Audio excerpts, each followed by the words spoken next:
Today, we're joined by Rob Chevez, the CEO of the Casa Group and the founder of the Grid Investor Network. With over 20 years in real estate, Rob has built a comprehensive ecosystem that helps residential real estate investors create financial freedom.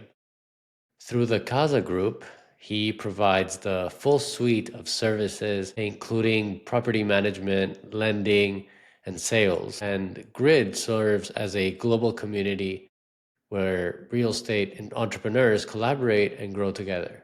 He's based in Reston, Virginia, and Rob is passionate about what he calls the income flip, his strategy for helping investors transition from transactional deals to building lasting wealth through real estate. Rob, welcome to the show. Hey man, my pleasure. Great intro. Thank you. You nailed it. I'm very passionate about what you do. I'm part of the ecosystem of the same thing. So talking real estate, talking access, it's going to be so exciting to have you here. But aside from that intro, I do want to give you some minutes and to introduce yourself in case I missed anything. No, it's interesting as we've kind of evolved as our businesses continue to evolve. We realize that, at the heart of what we are a community that just so happens that community now owns multiple businesses that all serve the real estate investor, right? Everything from construction to lending, property management, real estate teams, private lending. So we are really the community that serves the real estate investment community. Wonderful. What inspired you to start this? I started very early on in my entrepreneurial career. I think I was 23, 24. I started a recruiting business that placed technical salespeople pretty much right out of college. And what I found with that business, there was a fundamental flaw to it. Every month you start at zero, right? It's being a headhunter every month, you're starting at zero, like not unlike being a real estate agent or a wholesaler or a fix and flipper, right? And what I desired was to be able to do something one time and get paid forever. And so on the journey of building that recruiting business, I was buying real estate as a part-time investor, like one a year, buy and hold, starting in like 1998, 99, 2000, 2001, right? And if you know anything during that time, real estate was like on this upward trajectory. And in 2001, 2002, the dot-com really imploded around that time. And so my real estate assets were going up, but my income was going down in that recruiting business. And I was falling more and more in love with the game of real estate and real estate investing. And so the summer of '04, '05, by the time we'd kind of stabilized that recruiting business, I turned to my business partner. I said, "Hey, buy me out. I'm still productive, but my brain and my heart are somewhere else. I'm obsessing over buying assets, and just buy me out." And so he bought me out of the portion of the business that I owned. I owned 20%. He'd owned 80%. He originally had started it so that I could pursue this game of real estate investing full time. And so from the summer of '05 to really '09, '08, '09, I was playing full time real estate investor where I was buying assets, small multis, fixing them up, and then selling them to investors turnkey. And I just so happened to get my license as I should probably get it so I could get referral fees legally from other agents if I send them referrals. And during the course of that, I realized that the agent business is a really good cash flow machine that you can create and speed up the RPMs when it comes to your cash cycle. And so I said, well, what if we shifted our model where we were selling instead of buying 20 to 30 houses a year, right? That's what we were doing and fixing and flipping them. What if we sold 20 to 30 houses a year, took that income and buyed investments to hold long term? Because that's ultimately the game, right? We want to be able to buy those assets so that over time, those assets pay us money, right? And so the model changed. And so that's what we did, right? When we pivoted, my wife and I were fixing and flipping 20 to 30 houses a year. I was selling around 20 houses a year as an agent, and then we were managing 300 assets for investors. And I realized I loved the game. I just needed to learn how to make one of those pillars my ultimate cash machine, which eventually just became like the agent business. So I always talk about two businesses we're building simultaneously. We're building a cash machine that pumps out 30, 60, 90-day money. And then we're building a wealth machine, right? That wealth machine are the assets or the businesses that we're accumulating or building. And so over time, we've just kind of evolved as we've grown and thought bigger and hung around cool, interesting people who forced us to think bigger. I had the privilege of being mentored by a billionaire, and he's like, "You're not thinking big enough. You got to think bigger," right? And so our investment platform, Grid, right, our community was really kind of that was my like love. Like I just poured into the real estate investment community because I loved pouring into them. But that little community started growing. And so today we have 30,000 members strong around the country. It is one of our main lead gen sources for all of the business units that we own underneath or within that business. And we're just having fun, right? Just building businesses and empowering the real estate entrepreneur, the real estate investor, and building businesses along the way. Wow, incredible. I'm definitely a fan of and I love that you call it the game because it's really about learning how to play it. And once you know how to play, it's sort of like a chess It's a game. strategy of like, you go on the offensive, you use a pawn to get a knight, and then when you get the knight, you might get a queen. And if, it's like, it's really about building yourself up. Going more into the grid network, and I can definitely see that passion. What was it that you said, okay, you and your wife were doing all these 20, 30 flips a year, and then you were managing other people's investments as well. Why did you want to go build a community? What we found, well, first and foremost, I found that I learned a lot by sharing information. Like I cemented concepts and ideas. So when I built this community, I just wanted to be surrounded by other people doing what we were doing and collaborating with them. And through the law of reciprocity, right? Like this whole go giver law, we found that it was feeding our business, right? Like if you've ever read the book The Go Giver, like there's a whole idea around it. Or Gary Vee wrote the book Jab Jab Right Hook. Same concept. I remember when that book came out, I was like, ah, that's what we do. Like we jab jab right hook and we get business from doing that, and that's why it works. And it just so happens that I love the community, so it doesn't feel like work. Like last night we had an event. We had a holiday party here locally, and we had 250 investors, all their multi-transactional clients. We handed out a Deal of the Year award to a brand new rookie that did her first deal. She made 115,000 on the deal. Like, I love that. That's so cool, right? And then what happens is those entrepreneurs, those business owners, they hit walls, right? Like they maybe they could do one deal. Maybe they're a good self-employed person, but they don't understand how to actually convert that self-employed business like job into a business. And as I have evolved in my career, I realized there's levels and there's strategies at each level to unlock the next level, to play the game. It's like an unlock that I could more than likely pour into other business owners and help them unlock the next level of their business. And so that's how we ended up owning multiple businesses, because once you understand how to run one business, you really understand how you can run multiple businesses, so all within the ecosystem, right? Like it's not like I own restaurants or anything like that. They're all real estate related businesses that serve the community. So we just created a framework with that for that. I call it the 7 levels of freedom framework. Level 1 is really thinking and energy. Level 2 is how do you create predictable income. Level 3 is how do you convert that predictable income into an actual business, right? One that works for you instead of you being a slave to it. Level 4 is all about investments and how do you start getting your money to work harder than you do. Level 5 is all about leadership on purpose, because once you understand this game is about leadership, raising your leadership lid, it starts helping you to get to level 6, which is expanding into multiple verticals or multiple business units. And then level 7 is just impact, right? Like how do you live life on purpose? How do you create profit out of your purpose, right? So that you're having fun, so that you don't wake up dreading the day. Instead, you're like, damn, I'm excited about what I'm building. I'm having fun with what I'm building. And I think I've reached a stage in my life where I'm like, I'm having fun building what I'm building. And so it's just a game. And I want to continue building it, right? That is incredible. I'm definitely relating to the words unlock the next level. And I like how your framework is really a mentality first approach to then you can't snap your fingers and invest. And you can't go from thinking to invest to participating in a highly sophisticated uh, whatever the acquisition of a B note. Like it doesn't really go that quick. And to unlock the next level, not only do you need a guide, but you do need a community.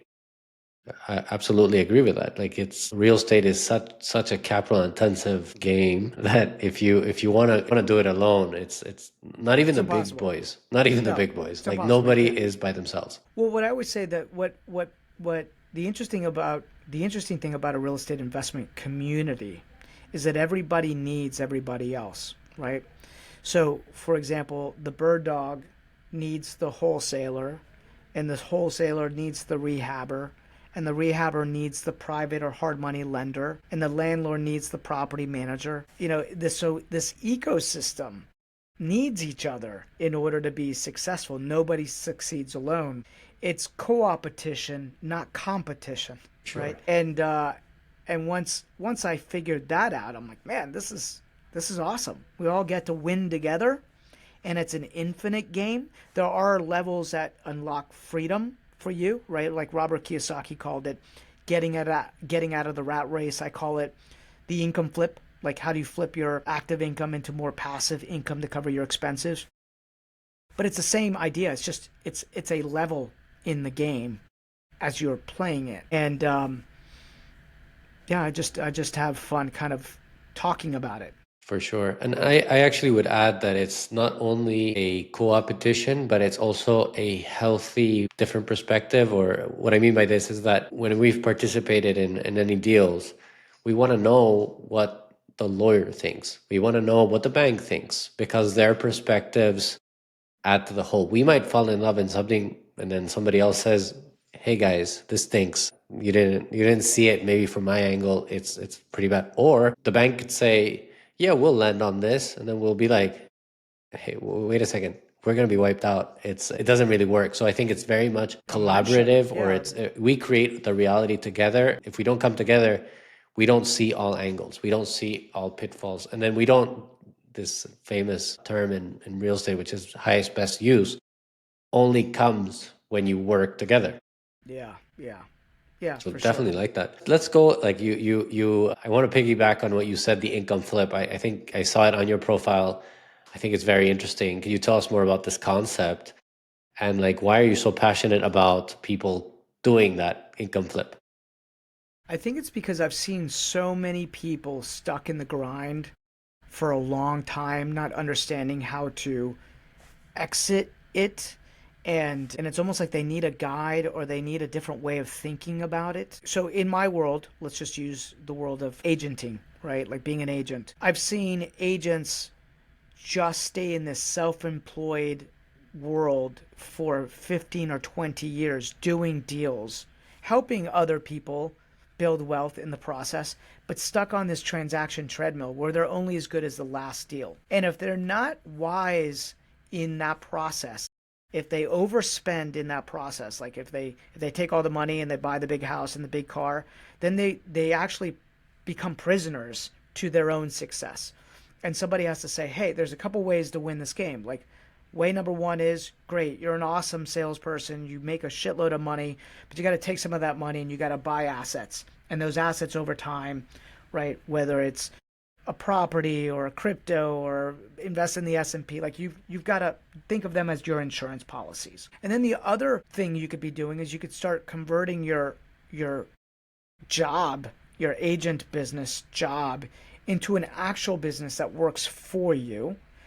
And that's a leadership systems concept as opposed to make lots of money buy assets concept, right? They're different. They diverge at one point, and and nobody explains that to anybody. Like they're just like, go sell more real estate, right? Go sell more. You're only as good as your last deal. And so I'm passionate to help people understand that concept. And it's not just real estate agents, right? Like I see fix and flippers doing this. I see wholesalers doing this. I see lawyers doing this. I see, lots of people that are really good doers, practitioners get stuck there. And I just want to make them aware of the game, right? Half the time when I'll teach a class, I'm like, "Do you know what game you're actually playing?" And people don't know the game, right? They're like, "I hope people, I'm in the fix and flip game, or I'm in the helping other people buy assets game, or whatever, right?" It's like, no, it's not the game you're in, right? Like you're creating wealth and legacy for your family, and you need to figure out a way to have your money work harder than you do. And there are levels to that game, right?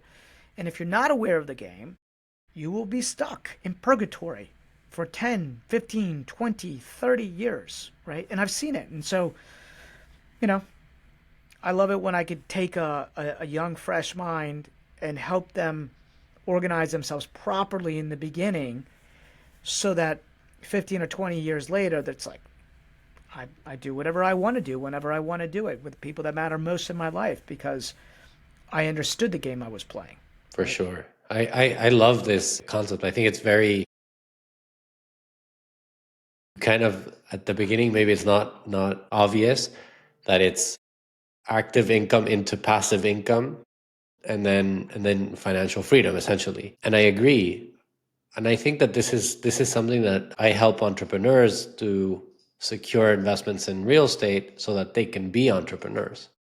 So you can be yourself. So you can take bigger risks because if you're, as you were saying, the agent model is you're only as good as your last.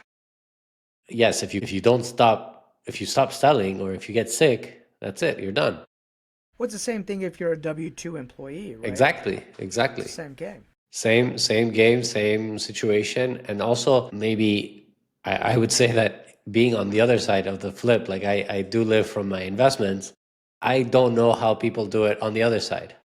And it's kind of funny because I think people that are on the other side of the income game, they don't understand how it is. It's like kind of like can you really do this? And you're like, well, I don't know how you can live thinking that like my stress level would be so high, it would be so challenging. So I definitely value this concept that you're coming and teaching, like you said, fresh minds. Going maybe towards entrepreneurs or fresh minds, like you were saying, what do you think is other like mistakes that people are making when they're starting out? When they're first starting out, they don't understand that this is a sales and marketing game. They enter into the business thinking like, I'm going to buy multifamily, become financial independent, or I'm going to fix and flip a house, or I'm going to go help people buy and sell homes. And they think of the actual thing that they're doing instead. They don't understand that what they've actually entered into is a sales and marketing game. And so they don't pay enough attention to becoming great salespeople and great marketers. And they don't spend the 10,000 hours there learning that and negotiating, playing that game. And so the very best out there understand, hey, this is a sales and marketing funnel, right?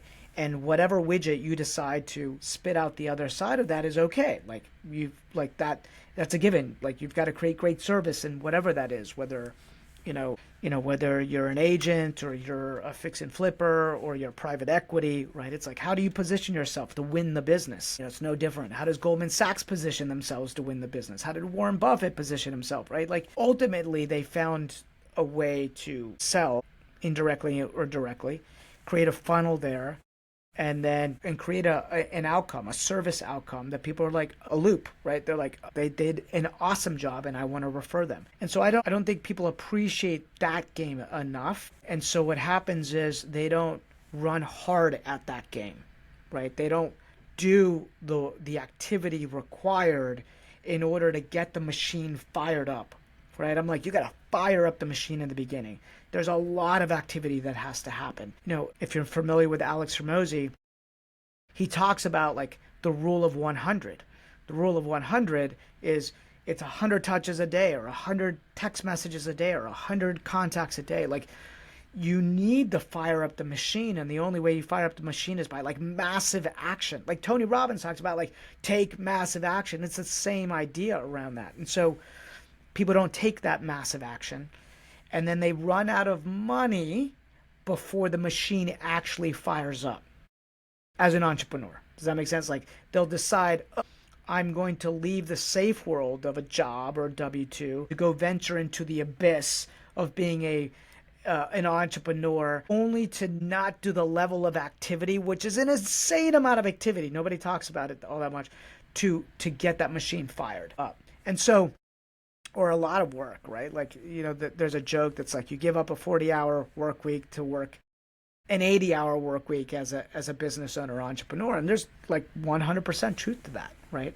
Absolutely. Over time, hopefully you've built a machine that works for you. So you're now leveraging other people's time and other systems and money in order to create the freedom that you're looking for. Definitely resonated a lot with me, especially the lots of action and playing to win, which is a big one. I think that when people don't understand the game they're in, then they need to play to win.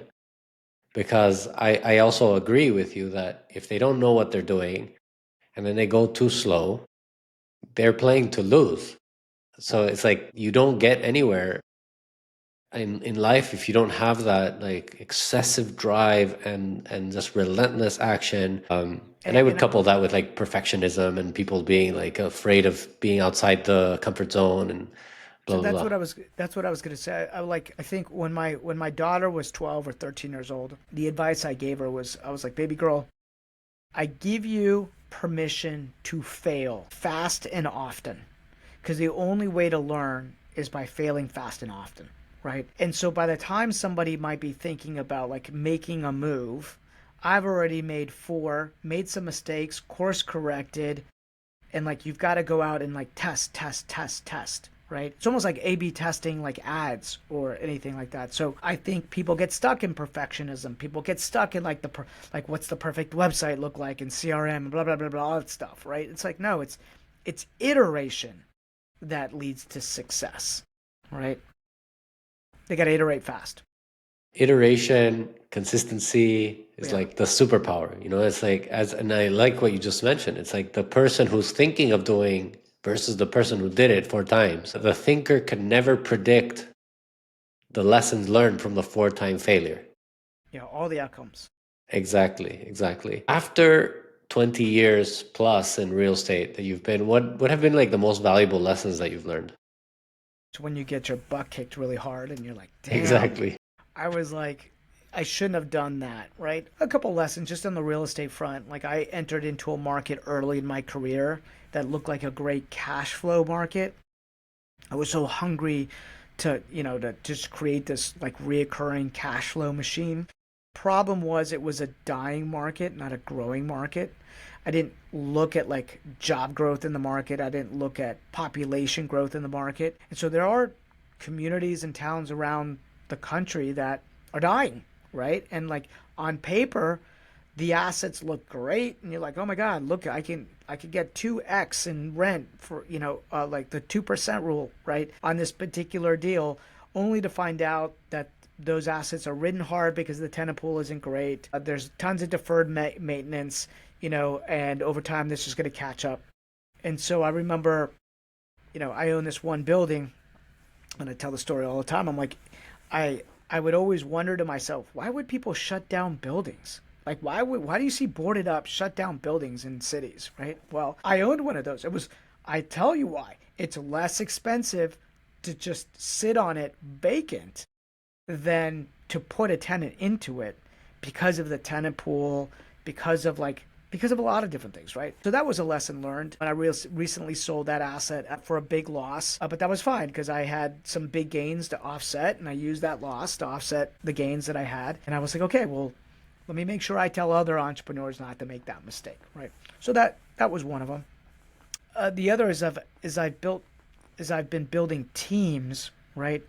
Is being okay with understanding that my job isn't to make you successful. My job is to create a framework and define the people that already have success in them and put them into the machine, right?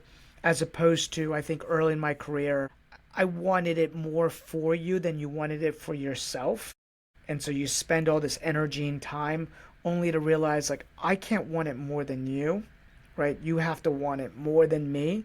And so my job is to build the environment and the culture and the framework and the machine that can make you successful. And my job is to go find the diamonds in the rough that will be successful in that model, right? That took a little bit of time for me to understand how to find talent, essentially. For sure. Let's go into something that kind of triggered so many questions, so many curiosity. Now that you have 20 years going into an investment mindset, what are what do you look for in a deal? What do you stay away from a deal?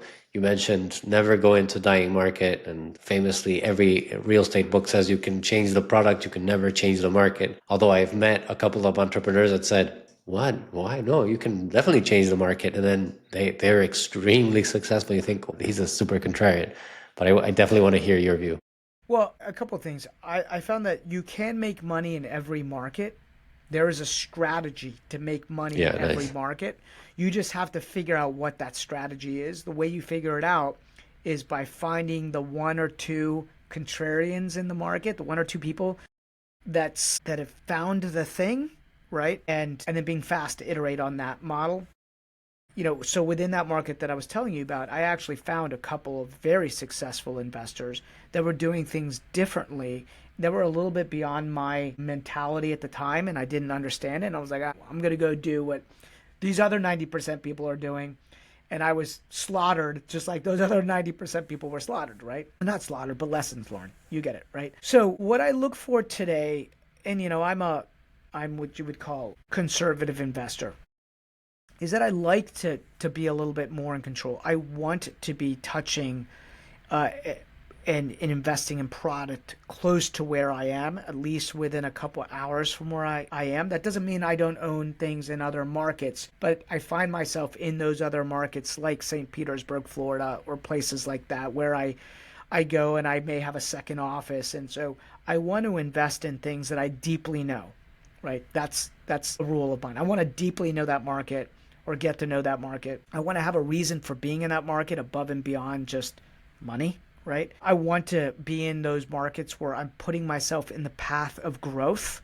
That's important to me as well. And I want to get my cash out in 5 years or less, right? I want my cash on cash to be 5 years. Pretty simple kind of rules that I have. Right. I'm definitely more of an active investor, so I want to control the investment myself as opposed to just putting myself into a passive investment. That's me because I am in the game, right? And I'm playing locally in markets that I have teams in and that I know. But there's lots of friends of mine that don't want to be active in the game, and they're cool playing the passive role and letting somebody else syndicate the deal and put the deal together and manage that deal, and they're just getting their coupon, they're getting their return. Personally, I like to be in it, managing it, running it, playing it, right? So those are some of my things. I normally don't invest or bring in investors into any projects unless I've tasted it and had success in it first myself, right? So I won't go and venture and do something and be like and raise capital for a project that I don't already haven't already done two or three other projects with my own money and have been successful in, and now I want to scale it. That's me, right? I have lots of friends that are willing to raise capital on projects and in markets that they've never done anything in, right? And cool. And some of them have gone great and they've crushed it. And other times they've gotten crushed. So we all have to kind of figure out what works for us. Absolutely. I like these principles that are very close to you because it shows how like individual your investment preference should be. You can never follow the herd, you can never follow the contrarian unless you don't know what's important to you. Like you said, a close, actionable market, something that goes beyond money, taking out, being takeout or being able to have an exit after 5 years or before 5 years. All those are very personal to you. So what I learned from this is not is for people who want to do something in real estate in the game, make sure who you are and what you want to do. Yeah, and that's hard because what I think what happens is that in the beginning you have to taste things, right? Just like when you were a baby and you tasted certain foods and there were some foods you liked better than other foods. I think it's like that in this game. Like there's some tasting that happens in the beginning, and then eventually you need to have a thesis. And the people that have been the most successful in my life that I've seen around me have found a way to print money and then just like executed that play over and over and over and over and over again, right? And they didn't get distracted by 17 different ways of doing it. They found one way and they went really deep on it. But I think it's individual to the personality, it's individual to the location. It's there's a lot of factors For involved. sure. What about like something a little bit more specific to maybe underwriting? Is there something that you see in deals that you're like, this is my back of the napkin, I either pass or I dig deeper? Well, like let's just we own a lot of vacation rentals now, right? And I think the back of the napkin is okay, just taking into account a 50% operating cost, right? Can I get enough revenue based on my research and, Air DNA in the market and looking at, the different VRBO and Airbnb? Can I can I get the yield that I'm looking for assuming a 50% operating expense that's there? And because I know the market intimately well, I know what I can get out on a um, on a monthly basis, right? Like I know that we can get our occupancy to 85 to 90%, like in that market. So I think the area that people always underestimate is the cost of operating the asset itself. And so I'm always just kind of predicting what's our worst case scenario on the operation of this asset. Like it's a business, right? And everybody's trying to always assume that all the expenses of that little business are going to go perfectly, and the reality is no, there's always going to be a curveball. Something is going to get added in. There's going to be some permit that you didn't know about. There's going to be some expense that you didn't know about. There's going to be something, right? So I pay attention a lot to the operating cost of the asset, and then trying to really dig into that number. That for me. I agree. I live in Miami, which is, or South Florida is one of the highest secondary home markets in the country. Uh, I do get visitors and people that come over here and say, I want to buy a second home and I want to Airbnb it and I'm going to use it when I do it. And I usually, the first thing I tell them is like, please think it through like 10 times because what you think is going to not probably be right. Yeah, your insurance is going to be three times as much. If it's a condo, that condo fee is going to, because of all the problems going on with condos in Miami, right? There's a glut in inventory right now, so there's a lot of competition. So there's just like all these factors, right? Nobody ever estimates the operating cost of these businesses well enough. Well enough. Yep, yep. And I think that's where most things go wrong. And I think that um, ADR and occupancy is I want to call them vanity metrics because they're very enticing or they elude you and you're like, whoa, I can make $200 a night and 80% of the night, so I'm gonna do like that. That's like and then I'll buy 10 of these. Yeah. It's like a sort of like an illusion, a mirage that draws you in. But I think if you start from the other side, okay, you're saying minimum, this is gonna cost me this much HOA. This is gonna be the taxes. This is gonna be then I think the it's more balanced approach of saying if you go cost first, which is Yeah, cost first, right? Like that's a great way. Like cost first. It's just like let's get to the real numbers yeah, about what it's going to cost to operate this business. yeah. I noticed a heavy influence of Tony Robbins in your posts and in what you put out. What do you think has been the lesson learned, or what have you drawn from him that you think has changed the way that you view business and real estate? I think what might be coming out of that is early in my so I was a D1 college athlete. And so when you're like a D1 college athlete, there's a lot of like you realize it's a mental game, right? And that if you don't have the right mindset, if you enter into practice saying, I'm tired, you're dead, You're tired. right? Yeah. If you enter into practice saying, like, I'm a machine, I never get tired, you can make it through hell, right?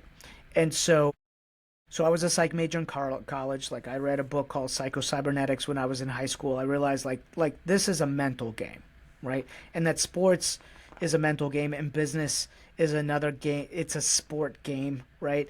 And that it's a mental game as well. And so when I was in my early 20s, I just remember listening to Personal Power and getting that idea cemented in my brain that this is a mental game and that a lot of it revolves around energy, which is why, like, even when we built our frameworks, I realized if you don't have the right energy to start a business, like if you don't feel good, it's hard to be a top performer if you don't feel good, right? If you feel tired and sluggish, like how do you feel productive? So everything just kind of built from there. So that would be a lot of the maybe the influence that you hear, but it really originated from an early sports psychology, like understanding like, hey, what I say to myself during practice matters, right? And what do I say to myself in life matters, right? And what do I say to myself when I'm in the thick of a problem matters. And so, I love that mental piece of it. You and I are very alike, both in real estate, both like investing, and sport is a huge, huge part of my life as well. And I actually tell my team that investing is a competitive sport.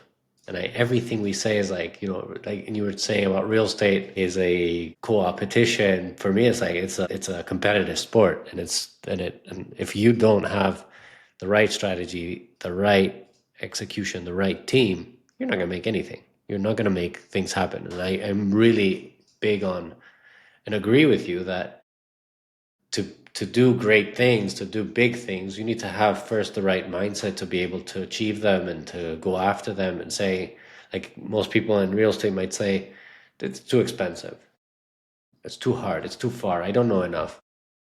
It's like going to practice saying, I'm tired. You won't get it done. And then I think if you're preoccupied from all those fears, you're really not prepared because practice is preparation for execution. So if you're prepared and you say, okay, I don't know if I'm going to hit my ADR, if I'm going to hit my occupancy rate, if my expenses are going to be double. You have to be prepared for that instead of preoccupied. And you can say, if that happens, okay, this is the strategies I'm going to do, or I'm gonna look at this as a short-term rental, but I'm gonna also consider long-term rental if it doesn't Yeah. work. Like What this type happens? of mindset. Yeah, more. Yeah, yeah, yeah. It's the chess game that you alluded to in the very beginning, right? It's like if I make this move and it doesn't go according to plan, what are my backup moves, right? To make sure that I don't get taken off the table. Like I need to be thinking 3, 4, 5 steps ahead For all the sure. time. Yeah, I always ask myself the question, like, okay, so what's like what's the worst thing that could happen in a situation? Like it's funny because nobody expects a pandemic, right? Now it's like, okay, what happens if there's a pandemic, right? Nobody kind of expected that except for maybe somebody like Bill Gates as like a chess move, right? But you have to always prepare for the downside, hope for the upside, right? And just say, what are my 2 or 3 exits if this doesn't go according to plan? Can I cover myself if this goes, to hell in a handbasket? Never putting all of your money, like I've got some friends that are going through some pretty difficult times right now. They've done some big development projects and the projects are taking them out, right? And I just remember thinking like, yeah, I would never do that. I'd never be like, I'm always thinking if this one project goes bad, can I cover it somehow? And if the answer is no, I'm not going to do it, right? And so that's me, right? There's lots of developers, like I also realized I wasn't a developer personnel. Like there's some people that are just like, they have that personality to just build, like this thing. And if it takes them out, they're okay, right? And they take other people out, they're okay. That's not me, right? Like I'm like singles and doubles, singles and doubles, singles and doubles, right? Don't want to get taken out. So I think everybody has to understand their personality in the game and how they want to play that game. For me, I wanted to sleep well. at night. Didn't want to have to any kind of stress around that. And so I was like, oh, it's easy. It's like have multiple exits, play a game that's like singles and doubles. I control the game. I know the rules, right? I know the players. I know my moves. An interesting idea, just something for us to talk about, is that I've kind of like evolved in the game. I realized that like I had this billionaire mentor of mine tell me, I've made way more owning businesses than I ever did owning properties. And at the time when he told me that, I didn't understand it because I was like, oh my God, running businesses is so hard. Owning assets, the market had done its thing, right? Appreciation over time had done its thing. And what I realized later, a decade later, was that he was really good at identifying talent and building businesses because he knew all the rules associated with building businesses. He knew how to make an impact in that business from a leadership perspective, a lead generation perspective, a financials control perspective. And I started looking at money slightly differently. I was like, oh, if I've got this $50,000 and I want to invest it, do I invest in an asset that might get me like a 3 to 7% return or an internal rate of return of 15%, right? Or do I take that same 50,000 now knowing what I know, go launch a business, an acquisition business, an agent business that I will double my money if it's like the worst case scenario, right? And that's when you start realizing, oh, it's like what's the return on the capital of like owning a business and owning an asset. And like assets started becoming in my mind like property started becoming like almost like insurance policies. Like they're insurance policies that will pay off over time. I can go create a real impact and build massive wealth building businesses. Isn't that's in the last 5 years is kind of like a lot of where my thinking has gone. For sure. I relate to like the famous barbell approach. You're very heavy on both sides. You're very safe in real estate. You can be very aggressive in your ventures. And that barbell approach is where most wealth is created. Most family offices, most ultra high net worths, most billionaires do the same thing. What the 99% is in the middle in that normal distribution. They're in their W-2s. They're afraid to do they're afraid to go back to the very safe, let's say, worst case scenario real estate, which is and this was something I tell people, real estate is not sexy. You cannot chase a sexy deal. That one will crush you. Mm-hmm. Every skyscraper in the world has bankrupted and has had to have some sort of refinancing. It's wiped out its equity. No one has made money from doing skyscrapers. It's an ego thing. Mm-hmm. The other side of the coin is, yeah, let's private equity is the highest returning investment class in the world, venture capital and real estate being following that.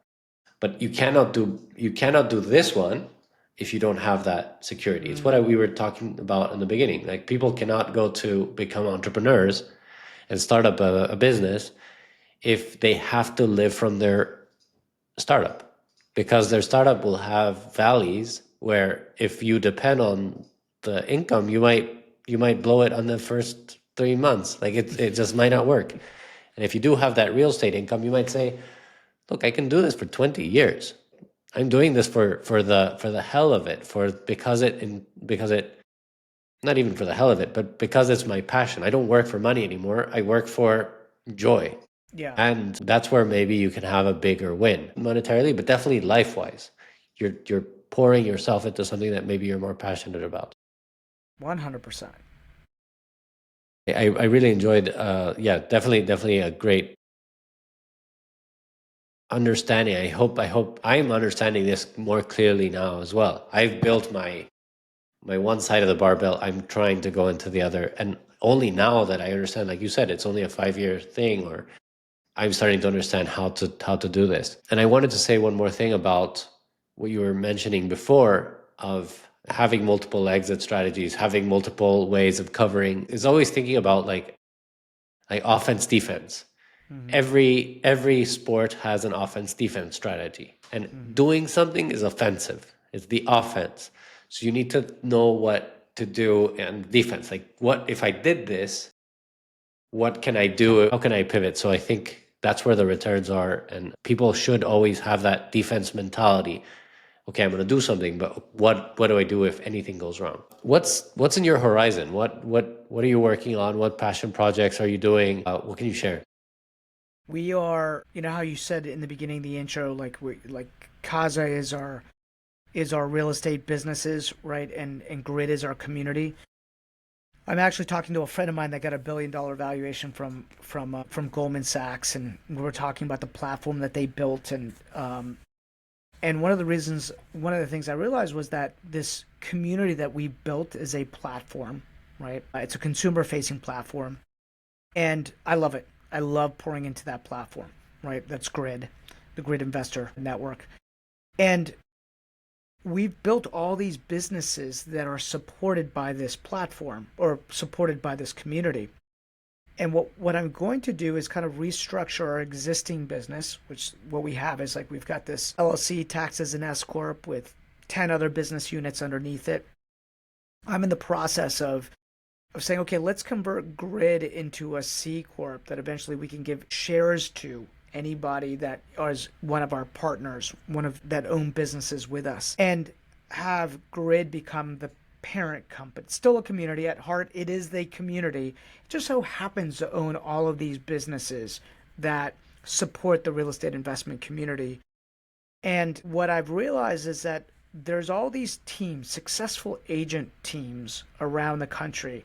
You know, we run one that like we've always kind of played this hybrid of like agent and investments. But there's all these agent teams around the country that should all have an investment division attached to them. And they don't. And part of it's because the brokerage doesn't teach them this. They don't understand it. There's not really a model around it.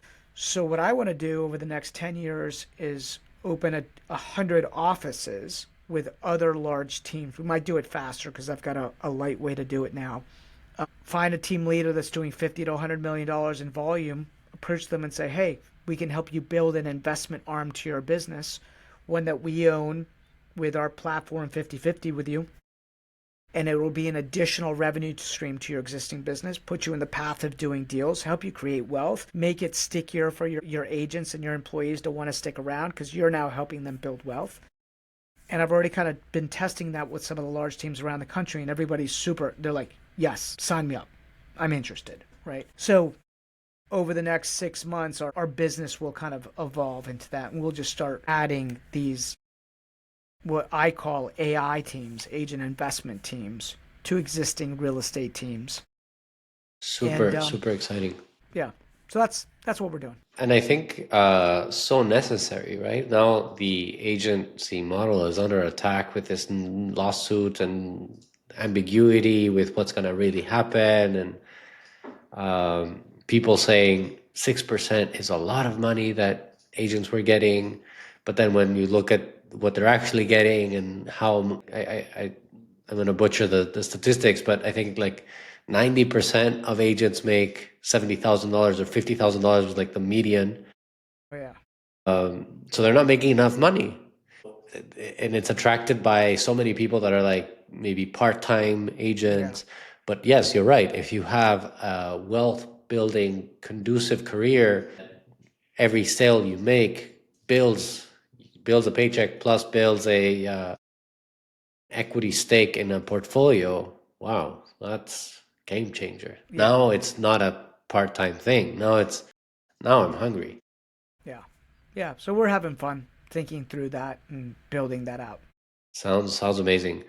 Rob, it was a great conversation. I love real estate. I love what you're doing. I believe in community. I think that you're an example of how someone has evolved a liking to a whole community and a big portfolio. So I really enjoyed having you here. Do you have anything else that you would like to tell our community about what inspires the work you do today? No, I mean, I would, if there's any entrepreneur out there, just know that it's a journey, right? It's a process. The cake doesn't get baked in 15 minutes, right? It takes some time to bake the cake. Get a mentor, follow a model, and go out and build something, right? There's something that you care about deeply. You know, people always say like, I'm sure like a lot of entrepreneurs get accused of this. Like, man, you work all the time. Or you like, and what people don't understand is like, no, like if you're loving what you do, like it just doesn't feel that way, right? Like Warren Absolutely. Buffett and Charlie Munger's not doing what he's doing at 99 years old because he feels like it's work. It's because it's like mentally stimulating. He enjoys it. It's a game for him, right? And so find your game would be my advice and then play it to the highest level that you want to play it at. And don't look at it somebody else's games. Just find your game, Find yours. right? Yeah, Find very yours. powerful. Very powerful. Thank you again for being Cool, here. man. Sure thing. Let's keep in touch. Will do. Thank you, sir.